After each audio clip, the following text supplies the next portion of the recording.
আজকে তোমাদের সাথে পুরান ঢাকার স্টাইলে মজাদার বিরিয়ানি রেসিপি শেয়ার করছি। প্রথমেই তেল গরম হয়ে এলে এখানে পেঁয়াজ কুচি দিয়ে দিচ্ছি লং, দারুচিনি, এলাচ এবং পেঁয়াজগুলোকে লাইট গোল্ডেন কালার করে ভেজে নিতে হবে। এবারে পরিমাণ মতো আদা রসুন পেস্ট অ্যাড করে মশলাটিকে খুব ভালোভাবে ভেজে নিব। বিরিয়ানি রান্নার জন্য এখানে আমি 1 কেজি পরিমাণ গরুর মাংস নিয়েছি এবং চেষ্টা করবে চর্বি এবং হাড়যুক্ত মাংসগুলো নিতে, এতে করে টেস্ট খুব ভালো হয়। এরপর মশলাটি খুব ভালোভাবে কষিয়ে নিয়ে এখানে আমি লবণ দিয়ে দিলাম এবং লবণ দিয়ে আরও কিছুক্ষণ মশলাটিকে ভেজে নিব। ভেজে নিয়ে ধুয়ে রাখা মাংসগুলোকে এই মশলাতে আমি অ্যাড করে দিচ্ছি। মশলার সাথে মাংসগুলোকে খুব ভালোভাবে মিক্স করে আমি ঢেকে দিব। ঢাকনা উঠিয়ে পানি শুকিয়ে এই পর্যায়ে চলে এলে আমি এখানে অ্যাড করছি টক দই এবং বাদাম বাটা।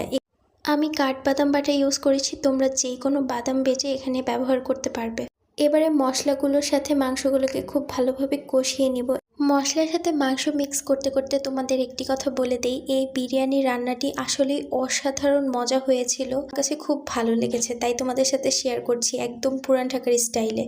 এটা হচ্ছে আমার সিক্রেট বিরিয়ানি মশলা, এটা আমি এখন এই পর্যায়ে অ্যাড করে দিয়েছি। তোমরা চাইলে যে কোনো ব্র্যান্ডের বিরিয়ানি মশলা ইউজ করতে পারো অথবা জয়ফল, জায়ত্রী গুঁড়ো করে বা বেটে এখানে ব্যবহার করতে পারো। দিয়ে দিচ্ছি গোলমরিচ গুঁড়ো এবং আমি যেহেতু ঝাল লাভার তাই বেশ কিছু পরিমাণে কাঁচামরিচ অ্যাড করে দিলাম। ও আরেকটি কথা, তোমরা অনেকেই আমার ভিডিও দেখো কিন্তু আমাকে ফলো করো না, তারা ভিডিওটি ভালো লাগলে অবশ্যই আমাকে একটু ফলো করে দিও। এরপর আমি এখানে পাউডার মিল্ক গুলিয়ে অ্যাড করেছি, কারেন্ট চলে যাওয়ার কারণে ক্লিপটি নেওয়া হয়নি, আমি আসলেই দুঃখিত।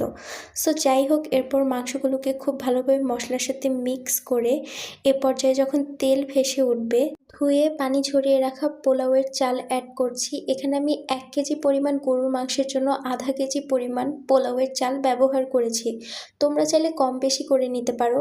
এরপর চালেও আমি পাউডার মিল্ক গুলিয়ে অ্যাড করেছি, পরিমাণ মতো পানি দিয়ে দিয়েছি।